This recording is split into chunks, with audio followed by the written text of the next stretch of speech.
NTD is one of the few, if not the only one, outlet, maybe not only in the US but across the world, where it's actually independent from any political party, economic forces, but most importantly, independent from the CCP's pressuring campaign. We know that, even if you're not a Chinese language outlet, you're an American outlet or like a foreign language outlet, it's very hard to, not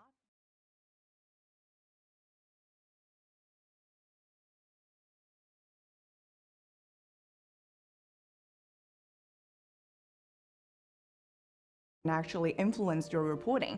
And I think that's what makes NTD's reporting unique when it comes to international affairs and also domestic policies, because it really matters to Americans in daily lives.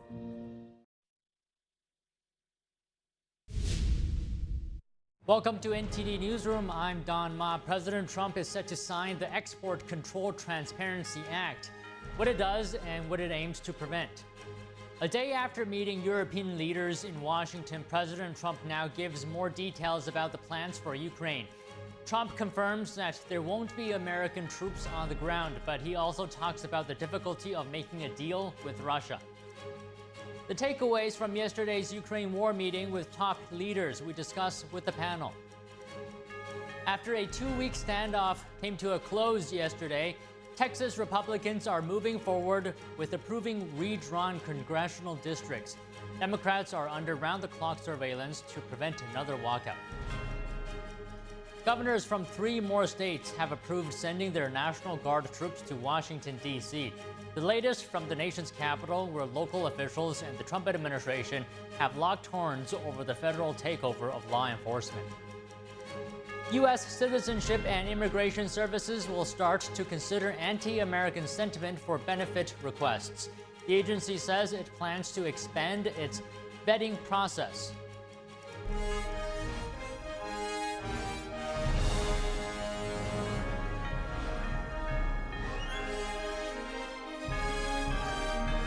This is NTD Newsroom, live from our global headquarters in New York City. Good afternoon, and thank you for joining us on this Tuesday. Russian President Vladimir Putin has agreed to a face-to-face meeting with Ukrainian President Volodymyr Zelensky. White House Press Secretary Caroline Leavitt provides the latest updates. Following the encouraging conversations yesterday, President Trump spoke with President Putin by phone, and he agreed to begin the next phase of the peace process, a meeting between President Putin and President Zelensky, which would be followed, if necessary, by a trilateral meeting between President Putin, President Zelensky, and President Trump. As the president said, Vice President Vance, Secretary Rubio, and Special Envoy Witkoff will continue to coordinate with Russia and Ukraine to make this happen as soon as possible. The White House says Russia has always greatly respected President Trump and his peace through strength foreign policy approach. The White House says the bilateral talks in Alaska were very productive, and the 2 leaders agreed to multiple key points that open up the door for Phase 2 discussions. The White House also expressed optimism about an opportunity for lasting peace.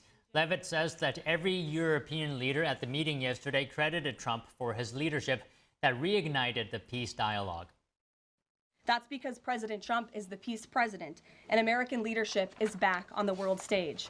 It should not be lost on anyone in this room that world leaders are coming right here to Washington, D.C. for help.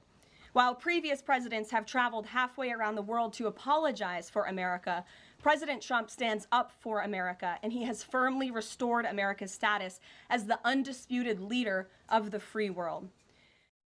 The White House emphasizes that Trump believes diplomacy requires open dialogue and that he understands what both sides want. Trump has said that in order to get a good deal, both sides are going to have to walk away a little bit unhappy. President Trump says there won't be American troops on the ground in Ukraine, this just 1 day after a major meeting of European leaders in Washington discussing potential security guarantees for Kyiv. NTD's international correspondent Arian Pazdar has more on the ongoing effort to achieve peace in Ukraine. Global leaders keep working toward peace in Ukraine on Tuesday. This just 1 day after Ukrainian President Volodymyr Zelensky joined multiple European heads of state in a visit to Washington. Among them were leaders from Britain and France, who have previously said they're open to deploying troops to Ukraine as peacekeepers after a possible peace deal. While talking to Fox News on Tuesday, President Trump suggested that this means there's no need for American soldiers in Ukraine. It won't be American boots on the ground defending that border. Well, you have my assurance, and I'm president, and I'm just trying to stop people from being killed. Trump met with Russian President Vladimir Putin on Friday. He's working to close the gap and get the two sides to agree to a peace deal. We're going to find out about President Putin in the next couple of weeks, that I can tell you, and we're going to see where it all goes. It's possible that he doesn't want to make a deal. But Trump acknowledges that Putin might not be willing to make a deal. The next step in the process is a possible meeting with Putin and Zelensky. French President Emmanuel Macron on Tuesday recommended that such a meeting could be held either in Rome or in Geneva. Meanwhile, Russia's foreign minister says land swaps between Russia and Ukraine might be necessary for a possible peace deal.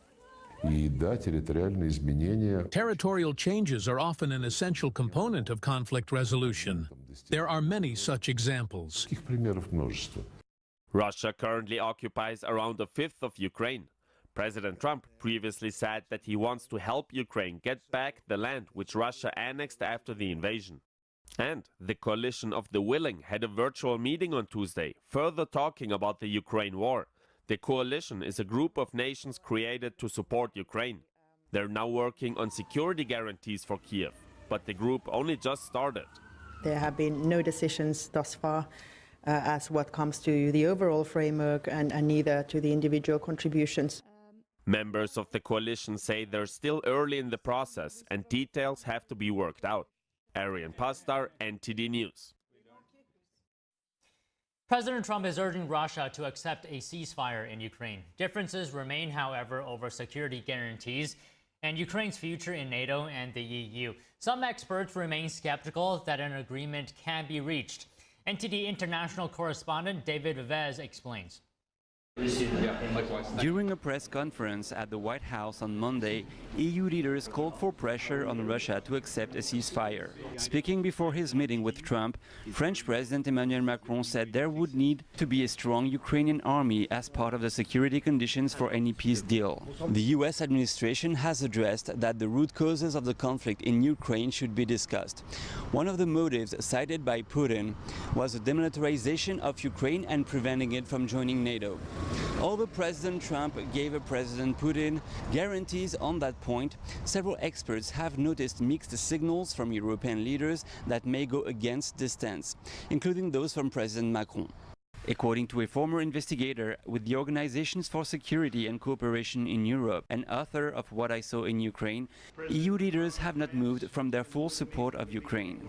The recent statements we heard from European leaders such as Russia should have no say whether Ukraine can join NATO or not, or that the Ukrainian military should not be limited in size as part of any agreement. This goes directly against the declared purposes of the special military operations that the Russians launched in February 2022. So, and the Russians continue to say until now that they will not accept any peace deal that would not address the root causes of the conflict. During the 3 years of Russia's invasion of Ukraine, EU leaders have moved forward with proposals for Ukraine's integration into the EU, along with plans to reinforce military cooperation in the long term. Paris says this could be the crucial point to resolve in the coming negotiations for a peace deal. At least Trump is sincere regarding the idea of reaching a peace agreement in Ukraine. I think the intent is there. Whether he can achieve it is a different question, because he doesn't have all the leverage in this case. I think it's a good thing that there are talks, right? It's better to have talks than no talks at all. But even we know, as I said, that positions are very far apart to start with. The definition of the necessary security conditions was at the heart of yesterday's negotiations between EU leaders and President Trump. In April, Vladimir Putin rejected an earlier plan by President Macron and Chancellor Scholz to send a European armed force, a coalition of the willing, to secure Ukraine. However, President Trump said Russia has agreed to security guarantees proposed by Western allies. Experts believe that if this materializes, it would be a major step toward a peace plan. David Vives, NTD News, Paris. More Russian attacks in Ukraine as peace negotiations continue. Ukraine's energy ministry said today an overnight Russian attack hit energy facilities in the Poltava region, causing large fires. The ministry said several dozen drones targeted a gas transport facility, causing damage. The ministry did not specify what other facilities besides gas infrastructure were attacked. Russian media reported an oil refinery supplying fuel to Ukrainian armed forces were struck. The Poltava region is home to Ukraine's only oil refinery, Kremenchuk. The facility has been repeatedly attacked by both drones and missiles. The ministry said Ukrainian energy facilities 2,900 times since March 2025. Joining us now to discuss key takeaways from yesterday's White House meeting on the Ukraine war is Mike Leon, NTD News contributor and host of Can We Please Talk podcast. And also Tony Kinnett, national correspondent with the Daily Signal and host of the Tony Kinnett Cast radio show and podcast. So good to see you both. Again, it's been a while. Hope everyone is doing well. Tony, I'll start with you. What was the most consequential development, in your view, from yesterday's meeting? I think the most consequential development, and by the way, good to see both of you guys again, it has been a while. The most consequential development, bar none, is that Trump was able to walk away from the meeting with the European leaders, reach out to Putin, and eventually get some kind, at least according to reporting from the Financial Times and the German Foreign Ministry, possible Zelensky and Putin sit down. That's the first time that's happened since well before the war began. And again, this kind of movement is occurring now. Again, with the economic leverage that Trump is bringing to bear, not just in possible sanctions or tariffs, but in $300 billion worth of frozen Russian assets. This is actually getting Putin a little bit closer to the table. His offensive lines have stalled. They're still slinging drones and artillery and just at a single oil refinery district. So at least at this point, it appears that if Trump has been able to craft momentum with European leaders, not to mention the asset purchase agreements by Ukraine, this could be one of the biggest peace deals that we've seen in decades. Okay, Mike, what are your impressions from yesterday's events leading up to today? Yeah, good to see everybody, as was echoed by both of you. Yeah, I'll piggyback a little bit on what Tony said there, because I heard it just as I was coming on here from the Associated Press that interviewed Emmanuel Macron and the German Chancellor afterwards as well, and Starmer as well, the Prime Minister in UK. And they mentioned about exactly what Tony said, which is this bilateral talks between Putin and Zelensky. The two of them, I don't believe, if memory serves me right, haven't talked to each other since 2019, since that famous picture of Emmanuel Macron and Angela Merkel and them sitting at that ceasefire agreement back in 2019. So that's one of the biggest things for me. I will say this, look, and I'm one of those folks that will give the president credit when he does something. When he does it, I will give him credit. I can't speak for other pundits out there on television. I'll give him credit. I'll piggyback on what Tony said. This could be one of the biggest peace deals. He should be championing this if this does come to fruition. But I hate what he said today on Fox News earlier this morning with some of my old colleagues there on the morning show with Brian Kilmeade and them, talking about Ukraine taking on a country like Russia.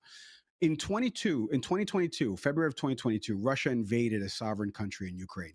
In December of 2019, there was a peace agreement already and ceasefire in place with security assurances between Russia and Ukraine in that famous photo that now exists for everyone to go research. In 2022, 3 years later, Putin reneged on all of that. Whether he feels that NATO is infringing upon his right to reunify the Soviet Union, that's of no consequence right now. That's not what I'm talking about. He invaded a sovereign country. The president of the United States needs to focus on that, but I will give him total credit because, like I said, and like Tony said, what emerged from those conversations yesterday was that we could have both of these leaders in Putin and Zelensky talking to one another, and then a trilateral meeting where Trump will obviously be the third party within that meeting, and we could potentially get security assurances, which Caroline Levitt was asked today in the White House press briefing. How do you make sure that this goes beyond 2025, 2026, and beyond Trump's presidency into a future administration? And those are things that we're gonna need to hear answers to, Don, for sure. Okay, so we'll get to security guarantees a little bit later in this conversation. I want to dwell a little bit. I just want to dwell a little bit on Mike's point of giving credit where credit is due, I think it's important. So please give us your comments, to the scope of this meeting, right, with Trump, Zelensky, and so many top European leaders gathered around the same table at the White House. So I want to point out two things. First of all, I think Mike is, again, very accurate when he says that he praises where praise is due and he criticizes where criticism is due. That speaks to his, again, his value morally as a broadcaster. He is very correct, and he always tries to be, from what I can see, very fair on that. So regarding the 2 points that he made and then what you referenced on, and during the Biden years, we were told that Trump had diminished the U.S. on the world stage, that we had actually made the U.S. appear weak, and that actually everything was going to be wonderful and amazing. And it was catastrophic foreign failure, tantamount to the Obama administration before Trump won. And we saw this again. The 2019 ceasefire, which was signed, was supposed to be the French and the Brits, at the prompting of the United States, backing up Ukrainian security guarantees. And then Russia invaded, and we saw the Brits and the French do what they're famous for doing: nothing.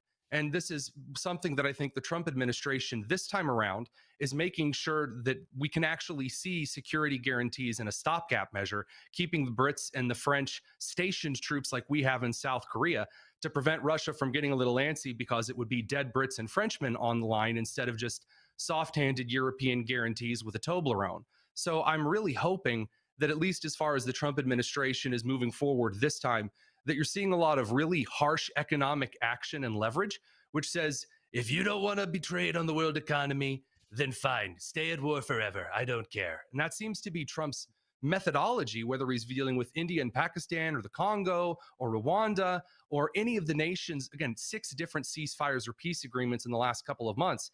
If it ain't broke, don't fix it. And again, the self-efficacy of Trump being able to come out and say, or the self-deprecacy, excuse me, of, look, I thought it was going to be easier to negotiate the end to this, and it wasn't. Now we're out here doing the work.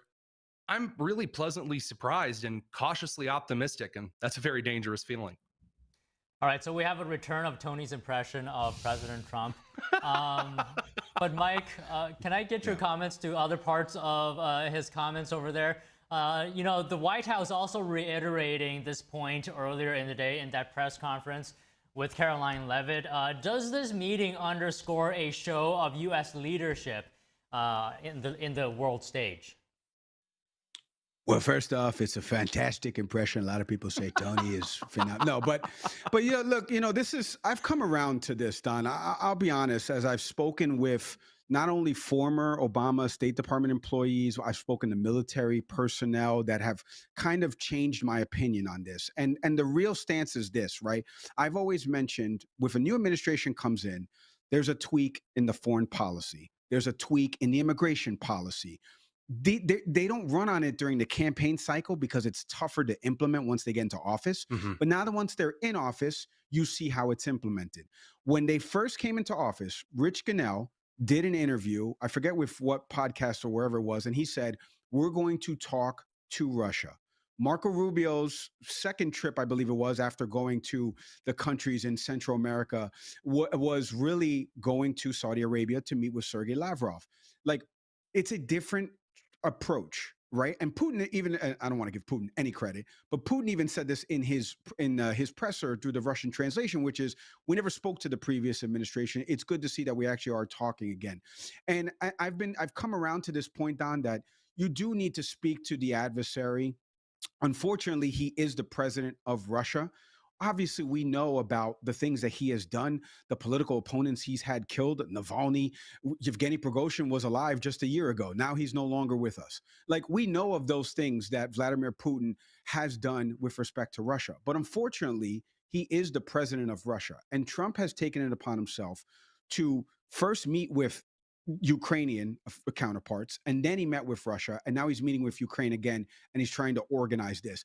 I was very staunch on, I wouldn't do any of this, but again, I'm not a military, I'm not a foreign affairs expert, I'm not a State Department former official or anything like that, but I do think there's something in this with respect to negotiating with both sides. Now, unlike a seesaw, or like a seesaw, I should say, there aren't two sides to this. One invaded the other country.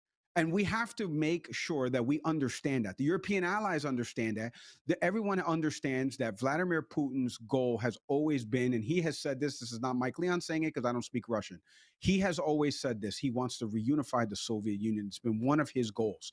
So if he wants to do that, the first natural invasion was of Ukraine. And where would it stop? Where would it end from there? That's always been the fear of the European countries. That's been the fear of people that you talk to that cover geopolitics, especially that part of the world. I think President Trump, to Tony's point, is saying, look, we don't want to be in the business of war. We don't want to send ground troops, which I totally agree with. We don't want to be the world's supercop, which I totally agree with. That costs money. That costs U.S. lives a lot of the time. So if we want to get out of that business, we need to negotiate peace, regardless of one person being the dictator and the aggressor in all of this, and the other country being the sovereign country that was invaded. So I've come around to this positioning that we do need to negotiate with this. And like I said, I will give credit if he negotiates this. Forget about some of these other conflicts and some that were little lesser known. Russia, Ukraine, and the war in the Middle East and what's happening in Gaza were the two biggest things that were talked about during the campaign cycle. If President Trump were to solve one or both, with resolution and an end to innocent civilians being killed in this and the mass casualties that have happened, I will be the first person to hop on this network or any other network for that matter and give him credit. Other people won't do that. I will. Okay, Tony, a lot to react there. One point I have is in terms of a security guarantee, how could this deal be different from the Budapest Memorandum in the 90s, right, in which the US, UK, and Russia gave security assurances to Ukraine, and then we remember Russia then annexed Crimea in 2014, and then again in 2022 it denied violating the memorandum, characterizing it as security, characterizing those security assurances as sort of a political statement rather than a binding treaty. So your thoughts? Well, the answer to that is rather simple. It's actually European boots on the ground. So Europe has the desire not to see the Soviet Union reunified. It means that French, British, most likely German troops, or at the very least Dutch troops, are placed in the region in the same way that the United States maintains the border of South Korea. I think this is what we see in the same way with Taiwan. Your economic and military interests in the region demand that you pony up. Soft words and diplomatic kind Hallmark cards do not actually maintain a border. They do not. Telling people do not cross this border doesn't keep people across the border. A wall and force does. That is a reality of humanity. We can pretend that Sesame Street governs the world. It does not. So there are going to have to be European boots on the ground. But I think this also goes to the president's kind of rationale and communication here, and all the way back to a point that Mike made about a clip from President Trump earlier this morning on Fox News when he was talking about Ukraine not being able to take on Russia alone. So not having heard the entirety of that clip, if the president was just characterizing Ukraine in general as having started the war or being just as guilty as Russia, that would be factually incorrect. However, Zelensky has shown a feat dragging, understandably so, given that it was his country's territory that was taken, in opposition to peace talks. And the point that I believe, again, I haven't seen the full clip, but if Trump was making the point that Russia is not a foe that Ukraine can take on alone, that's true. Ukraine can't take on Russia alone. And so therefore, there do in fact need to be some giving and taking from the Europeans, from the United States, in exchange for certain security guarantees, both in property and in lives. This is, again, an unfortunate political reality that if you're going to keep the Soviet Union from rising again, there have to be sacrifices that are made. Again, I don't think that a sovereign country's borders should be invaded by the power-hungry dictator and quasi-fascist of Russia. Yet in this particular instance, to pretend that Donald Trump can go in and say, well, Russia, you're very, very bad. Well, okay, then Putin will just simply not come to the table. He doesn't mind if another 2 million Russians die in the meat grinder. That's every Russian leader for the last 2 centuries. So he has to play the impartial moderator, despite that there will be a little bit of pearl clutching in the meantime, even if he's doing it kind of tongue in cheek. So, Mike, how far away do you think we are from actually achieving peace and an end to the war?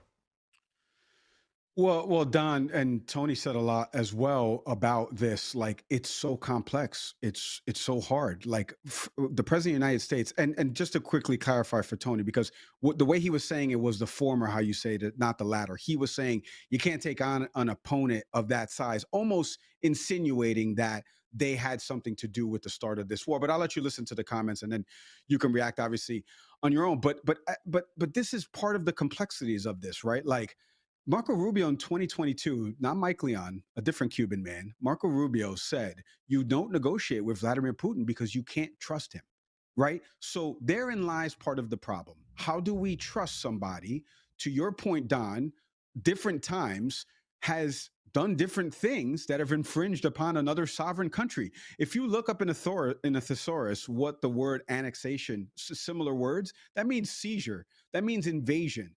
Those are things that Vladimir Putin did under two different administrations, both Democratic-led, right? So the problem with all of this is that Trump doesn't want any more wars. He campaigned on no new wars. And like I said, I've come around to this, Don, because if we're taking it at face value, as Donald Trump has always maintained, that, this is what I want to do.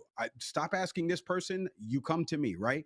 Well, if we're coming to him and he says he wants to negotiate peace in the region, how do we have security assurances? Because they've been broken on several different occasions by the dictator, aka the Russian president. So how do we negotiate that? It's for people that are way smarter than the three of us to negotiate that. But I think, to Tony's point, it does start with European troops on the ground. I think there has to be some concession of that. The realities of the war right now, secession of land by Ukraine into some of the parts of eastern Ukraine that have already been Russian controlled. It sounds terrible. It does sound terrible. It is terrible because they were invaded. But unfortunately, if we do want the conflict to end, these are things that Steve Witkoff and the delegation that President Trump has assigned to do this work is trying to negotiate right now. This is why it's so complex, Don, because, again, there are different people that think that, no, Ukraine with its dance with NATO and stuff like that, and NATO, kind of infringing upon Russia, that they were within their right to do this. That's not the case. It's just not. I'm not a historian, but that's not the case. We have to treat things the way they are, and that's why this is so complex and so hard. But like I said, I will give the president credit. A, meeting with Vladimir Putin in Alaska. B, obviously having this semi-summit here in the U.S. with the Ukrainian president and obviously the other leaders involved in this. And C, if he gets this trilateral meeting on the books and we do get everlasting peace or some type of agreement that is not broken in perpetuity, incredible. It would be incredible stuff from 1600 Pennsylvania Avenue. All right, Tony, we're just about out of time. You can have the final thought here. Yesterday, President Trump on social media wrote along the lines that Zelensky has the ability to end the war immediately if he wanted to. Something along those lines. Your thoughts? Well, I mean, that is true. If Zelensky gives in to Russian demands, that's certainly possible. I don't think that's the goal and the benefit, but that is Trump saying that is one of the ends here. You have a high school team going up against the LA Lakers. And no matter how much you really want the high school team to win, they're not going to do it. So either you broker a tie, you broker a stand down, which I don't want to negotiate with them either. But unfortunately, Russia has a large army and a large tactical arsenal that they're just crazy enough to use if things get bad enough. So you do have to play this a little more carefully than when you're in our nation's nobility class in the Senate and you can say loud things very angrily because it gives you camera time. Well, all right, great conversation again today. Thank you very much, you both, Mike, Tony. Good to see you guys. Coming up, after a 2-week standoff came to a close yesterday, Texas Republicans are moving forward with approving redrawn congressional districts. Democrats are under round-the-clock supervision to prevent another walkout. Stay tuned.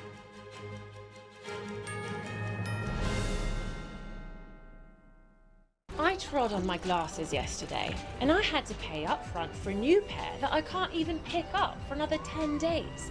So I looked for another way, and I found Select Specs. I ordered online. My new glasses just arrived this morning, and I can pay over the next few weeks. This is the way to buy glasses. See now, pay later with Select Specs. Next day delivery and deferred payment options only at selectspecs.com.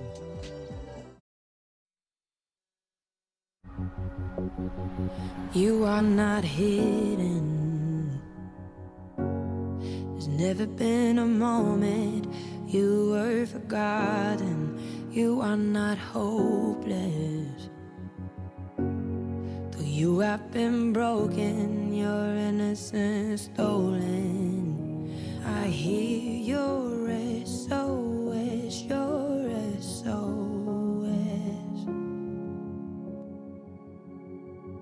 I an army to find you in the middle of the darkest night. It's true, I will rescue you. On streets across America, young people are homeless, abused, in danger. Covenant House is helping young people with nowhere else to turn. But the need is overwhelming. Please call or go online now with your gift of $19 a month. You'll help provide hot meals, safe shelter, medical care, and love to more than 2,000 young people who sleep at a Covenant House every night. Homeless young people are afraid and alone. Your monthly donation right now will show them they are loved and safe. I have no words to express how Covenant House changed my life. Call or go online now and give just $19 a month. We'll send you this comforting blanket as a reminder of the difference you're making in a young person's life.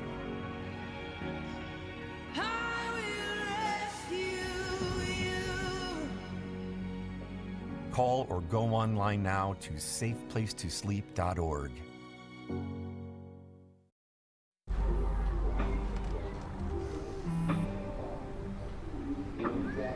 I don't know why you're so sad. You've got a roof over your head. You gotta stop with that depression stuff. That's what white people think. You all right? It just feels like it's coming from everywhere. Do you want to talk about it? You can talk to me if you're feeling sad. Whenever you need to talk, I'm here, okay?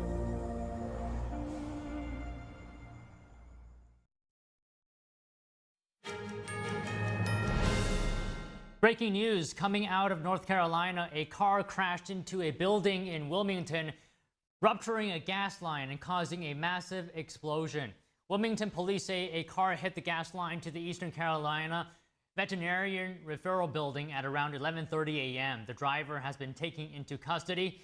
3 firefighters were injured while putting out the fire. Police say this is an active situation and emergency crews continue to secure the area. This is a developing story. We'll keep you updated with the latest. And U.S. Citizenship and Immigration Services will start to consider anti-American sentiment when immigrants request benefits. The agency says it plans to expand its vetting process. Immigration officers will examine factors relating to immigrants' past requests for parole. Additionally, the agency will look into any involvement in anti-American or terrorist organizations. Citizenship and Immigration Services has also expanded the types of benefit requests that receive social media vetting. Reviews for anti-American activity will be part of a vetting process. A government spokesperson said, quote, America's benefits should not be given to those who despise the country and promote anti-American ideologies. The spokesperson added, quote, immigration benefits, including to live and work in the United States, remain a privilege, not a right. Today's announcement follows an August 15th update for naturalization applications, according to the new policy. Applicants seeking citizenship must demonstrate that the agency called good moral character. After a 2-week standoff came to a close yesterday, Texas Republicans are moving forward with approving redrawn congressional districts. That gives Republicans the upper hand in the midterms. NTD's Melina Weisskopf has updates. State lawmakers were able to meet quorum in Texas on Monday, meaning they now have enough members present to move forward with legislation. When those Democrats did return, they were met with halls filled with supporters. So it's clear that Democrats have successfully motivated their grassroots base, at least in the state of Texas. But despite this pushback from those Democrat voters, Republicans are very likely to pass this map because they simply hold the majority in the state house in Texas. Democrats say, though they don't have the numbers to stop this legislation, they're prepared to fight back with what tools they do have. Listen. So we'll fight in the courts, and then blue states around the country are mobilizing to combat this at the federal level. So in addition to these lawsuits that Democrats are filing to challenge this new map, they're also levying other blue states to try to offset those potential Republican gains. In the state of Texas, California was the first to move forward with this effort. Lawmakers have already released a redrawn congressional map that would give Democrats the upper hand in 5 congressional districts, meaning that 5 sitting House Republicans could face tougher races for the midterms. Here's one of them. Looking at my state of California, I'm extremely concerned for what I consider to be a threat to democracy. Our voters spoke very clearly when they set up an independent citizens commission to do redistricting, saying that politicians should not be in charge of drawing their own district lines. And when you look at California, Illinois, Massachusetts, New York, they've squeezed out all Republicans they can possibly squeeze out. Now, the House Speaker in Texas has gavelled members out, and they're not expected to return until Wednesday. The governor says at that time they're expected to vote to approve this map, and he's expected to sign it into law by the end of the week. Reporting from Washington, D.C., Melina Weiskup, NTD News. President Trump signed a bill today that improves transparency and export control for American goods and technology. The bill passed Congress last month with bipartisan support. The act requires the Department of Commerce to annually report to Congress on export control licensing and enforcement actions. This bill specifically targets American military technology exports to foreign adversaries, such as Communist China. Lawmakers who introduced the bill say they want to prevent American technologies from falling into the hands of firms tied to the Chinese military. Joining us now to discuss President Trump's actions to try to get rid of voting by mail is Matt Klink, Republican strategist and political analyst. And we also have Madeline Somerville, attorney, political speechwriter, and strategist. Good afternoon to you both, first of all. So Matt, starting with you, the Constitution gives states authority over running their own elections, right? This is the case. Is the president then overreaching? Well, look, he's highlighting a big problem, and we can go into great detail about that. Like, for example, why California accepts absentee ballots postmarked on election day a week after, and it now takes a month to count ballots. They don't require ID to cast said ballot, and everyone who is registered to vote gets an absentee ballot. I think that Donald Trump is highlighting a larger problem, but I don't think that the executive order is going to be the cure to that problem, because ultimately states and individual counties within states control those elections. Okay, Madeline, what do you think about this? President Trump says on Truth Social that, I'm quoting here, the states are merely an agent for the federal government in counting and tabulating the votes, and they must do what the federal government, as represented by the President of the United States, tells them. What are your thoughts on that? I think that's scary. That's some authoritarian language right there. When you're considering the alleged issue, which I appreciate that Matt acknowledged, of mail-in ballots being fraudulent, according to the Heritage Foundation, which is arguably the most conservative think tank and most supportive of Trump in the United States, between 1979 and today, there's only been 250 potential cases of fraud with mail-in ballots. 250 out of billions and billions and billions, right? So this is not an issue. So why bring it up? And I think why is a really important question to ask. And the answer is to undermine confidence in elections. And when you continue to highlight issues that aren't issues, and you continue to propagate that as a problem and put that into people's minds, I think if you're the president, you know exactly what you're doing, which is undermining the confidence in our election systems. But Madeline, let me follow up on your point there. From absolute standpoint, a statistical point of view, does in-person voting have less chance for irregularities compared to other methods? Actually, I have heard that mail-in ballots have less of a chance of fraud. According to the Heritage Foundation, right, 250 of those that they thought were fraudulent were the mail-ins. And in total, there were 1,400 votes. The remainders were in person. And so it's actually more likely that if you're in person that there'll be fraud or tabulated incorrectly, because there are more safeguards that are in place for those that are mail-in ballots. So it's actually the exact opposite. And it's interesting, President Carter's my favorite president. And the other day during the summit, President Trump referenced President Carter and said, even President Carter said that it was a bad idea to do mail-in ballots. That's not what he said. He said that it has potential for fraud when not conducted correctly. And in fact, in his most recent statement on it before he passed, he said that he thought it was the safest way to vote. Okay, Matt, let me get a response to what you heard from Madeline. Madeline raises some valid points, but the problem right now is that there is such significant variance when, for example, you allow people who are in this country illegally to be given driver's licenses. They then register to vote, and we do have examples of people registering to vote. You then have, every single person who is registered to vote in California receives an absentee ballot via mail. They turn in that ballot and it takes a month to tabulate said ballots. They're not allowed then to share those ballots, so you can't check to see who voted fraudulently. I think that the technology is there if we want to make this ultimately secure.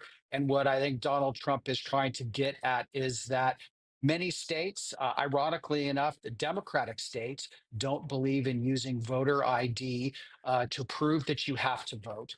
And in terms of absentee ballots, look, states are going to do what they want to do. It would be great to go back to what it was like when I was a kid, where you went to sleep on election night and you woke up the next morning and knew who won. We should make it easier for people to vote. We should have maybe vote on Sunday, maybe vote over 2 or 3 days. I'm in California. We've been voting by absentee ballot ever since I started to vote. So I don't necessarily have a problem with that. But what I do have a problem with is the lack of assurances that the right people are voting, and the system is rigged so that you can never check. And then the Democrats say, but there's no evidence of fraud. Well, if you can't check, there's no way to prove whether there is fraud or not. So we can make this, we can accomplish both. We can help both out. We can make it easier to vote, and we can make sure that only those who are allowed to vote, vote. Okay, Madeline. Sure. So only those who are allowed to vote, vote. I don't know what the stats are in California, but I can tell you that in Georgia, in the 2020 election, there were, from different studies, because I looked at all of them that were considered legitimate, between 3 and 11 potential illegal immigrants that even registered to vote, right? And it was 3 or less that would have been counted. Illegal immigrants voting is not a problem in the United States of America, period. It's not an issue. And to continue touting that as a problem is serious. And Democrats do believe in voter ID. You still have to show something. They just don't believe in certain forms of ID being required. Absolutely, we do. In every state, it's required. Okay. I beg to differ. In California, that's not the case. All right, California is off one the at a radar, time. okay? That way I can actually hear what you guys are saying if we speak one at a time. Okay, Madeline, some points for you to respond to here. In 2020 and 2024, we saw mail-in ballots arriving late. That's a fact, and counting dragging on in some cases. Yeah, the timing of it was difficult. And I know that in the 2024 election, it was even worse, especially for Georgia, because there were last-minute regulations that were placed on poll workers who had to comply as quickly as possible. I didn't start working in the legislature until after the 2020 election, so I can't attest to anything from having witnessed it there. But I do know that in 2024, right, the Republican-led council imposed all of these regulations at the very last minute, and they had to try to keep up. And so I'm not sure if that was the problem in the first place. I mean, you can always do things that make sense, but when you try to impose regulations 6 weeks before an election after everyone's already trained, of course you're going to have delays. Okay, Matt, if you wanted to continue your thought from earlier. Yeah, no, look, I think that Madeline and I think, are largely going to be in agreement here that, again, I have no problem with absentee balloting. I've been doing it my entire life.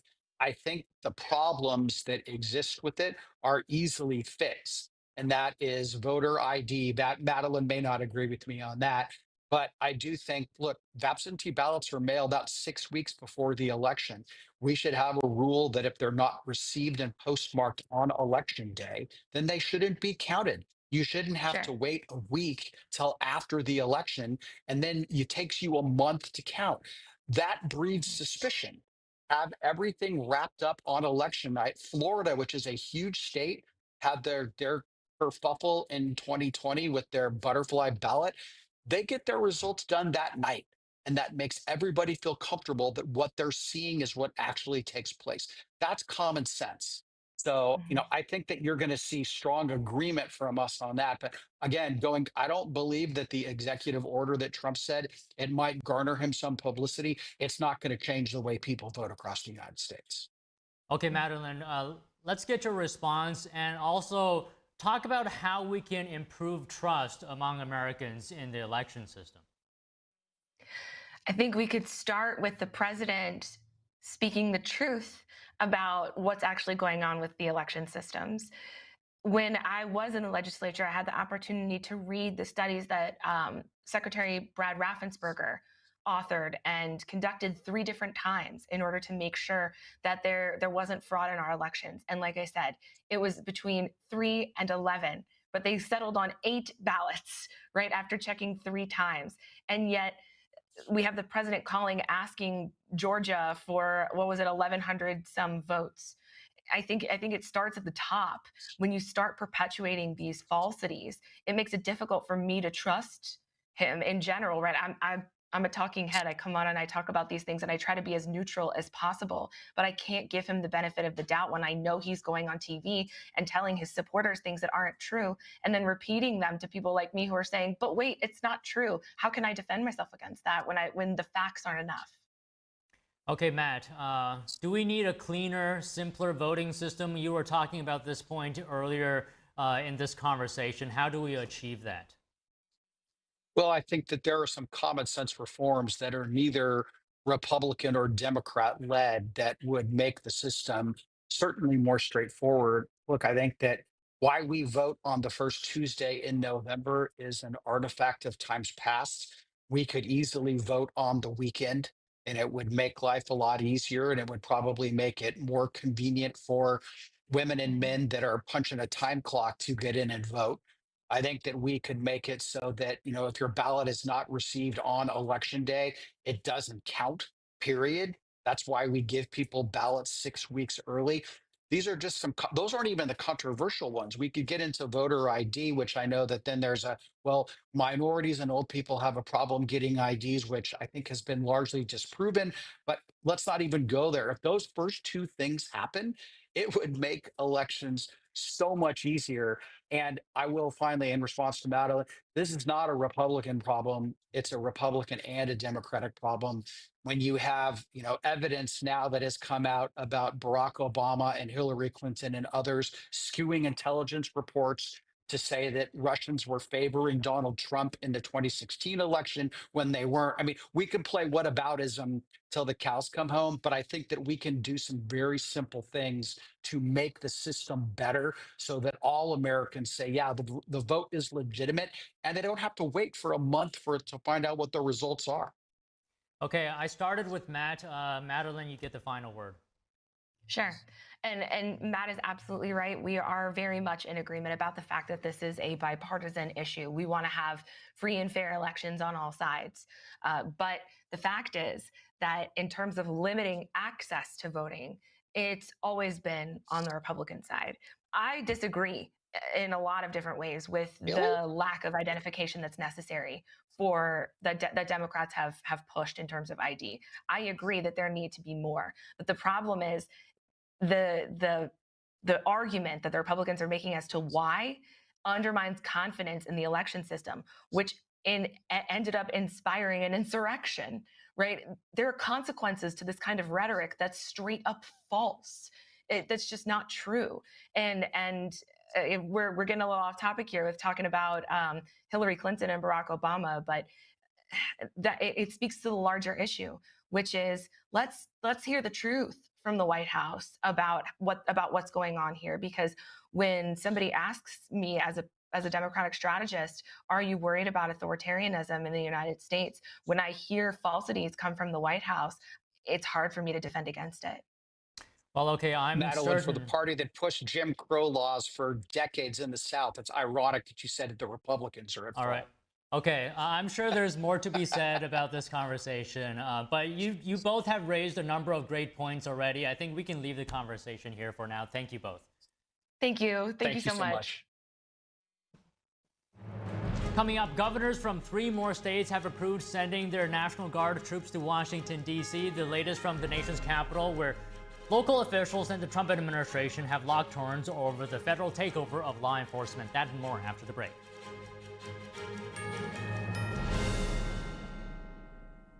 Hi, I'm Ryan Blaney, a third-generation race car driver, and we dedicate a lot of our time to going as fast as possible. My grandpa Lou is the reason why my dad and I started racing, and I'm really proud to follow in his tracks. But when my grandpa was diagnosed with Alzheimer's, it was a very unexpected bump in the road for us. I've learned a lot on this journey with my grandpa Lou, and the memories of my grandpa will always be with me. And in our family, we're used to getting involved, and I encourage you to do the same, especially when it comes to caring for your loved ones. When I think about Alzheimer's and the impact it had on my family, I recognize that losing a race isn't such a bad day after all. It's important to notice if older family members are acting differently, experiencing problems with their memory, or having trouble with routine tasks. Talking about Alzheimer's can be really tough, but if you notice something, have a conversation with your loved one. Encourage them to see a doctor or offer to go with them. Early detection of Alzheimer's can give your family time to explore support services, make a plan for the future, and access available treatments. If you or your family are noticing changes, it could be Alzheimer's. Talk about seeing a doctor together.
That first time seeing my son, I feel like my life did a 180.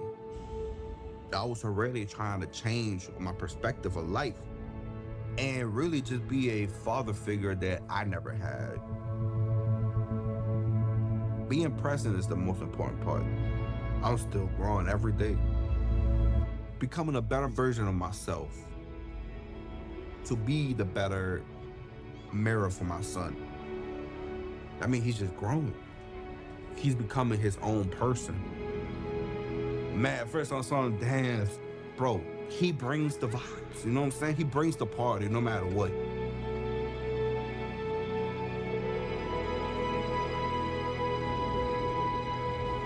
He really a definition of like why he loves somebody. And I love him to the death of me.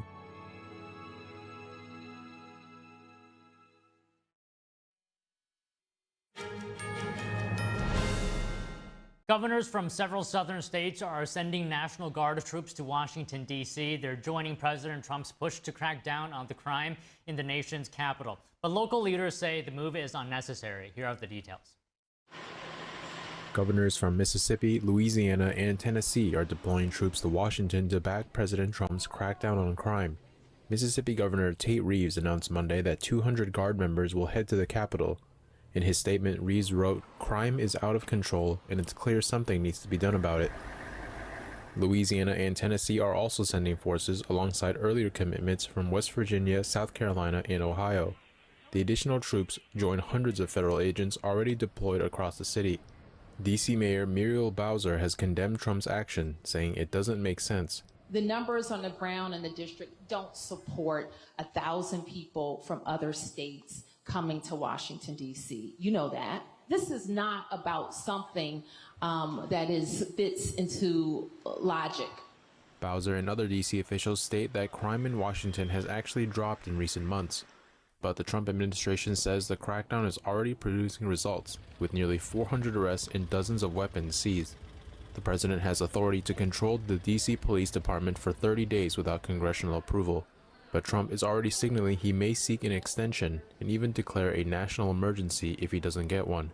House Republicans are backing the effort, but legal challenges from D.C. officials are mounting. D.C. Attorney General Brian Schwab has sued the Trump administration, saying the takeover of the police force is an affront to the city's dignity and autonomy. The Transportation Department could withhold up to 25% of federal funding for New York's Metropolitan Transportation Authority. The department cited safety risks for track maintenance workers. The department's Federal Transit Administration pointed to the November 2023 death of a track maintenance employee.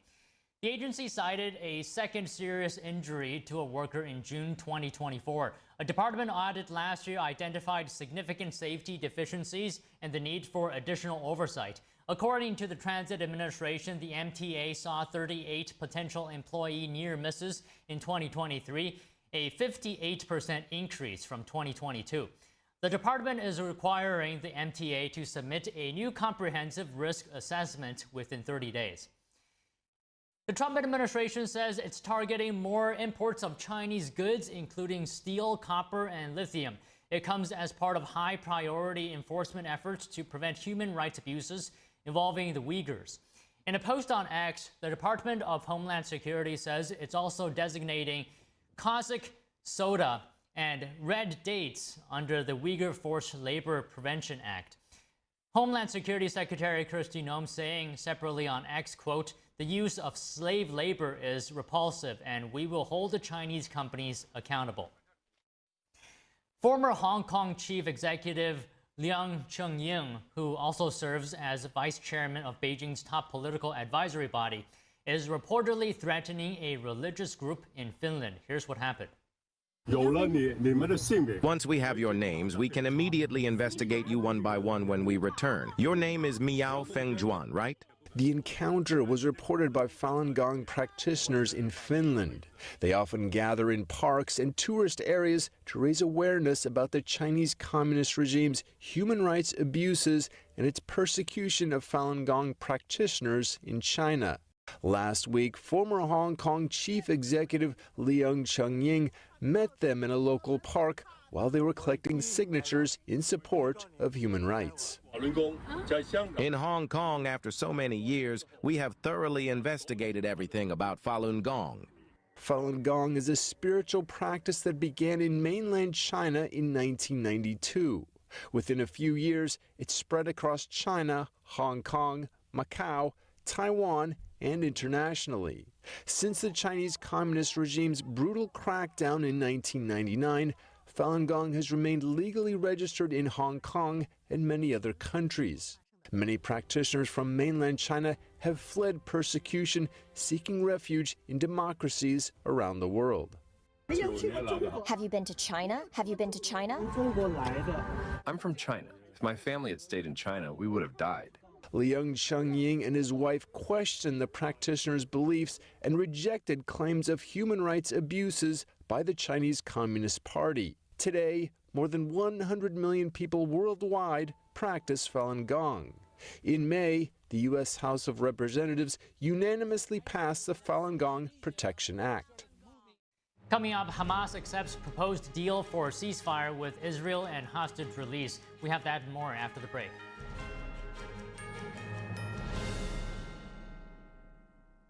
I trod on my glasses yesterday, and I had to pay up front for a new pair that I can't even pick up for another 10 days. So I looked for another way, and I found Select Specs. I ordered online. My new glasses just arrived this morning, and I can pay over the next few weeks. This is the way to buy glasses. See now, pay later with Select Specs. Next day delivery and deferred payment options only at selectspecs.com. Amazing grace, how sweet the sound that saved a wretch like me.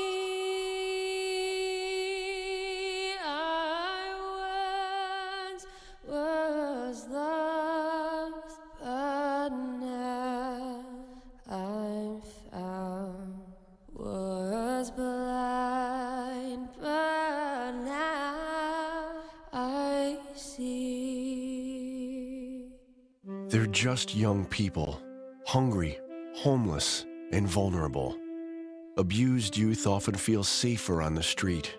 Now, more than ever, that's the most dangerous place of all.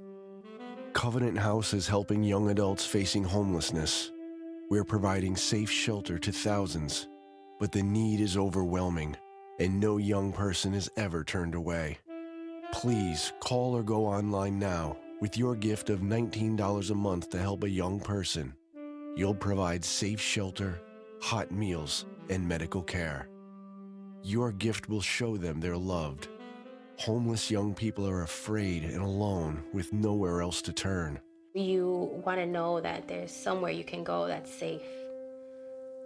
So the Covenant House did that for us.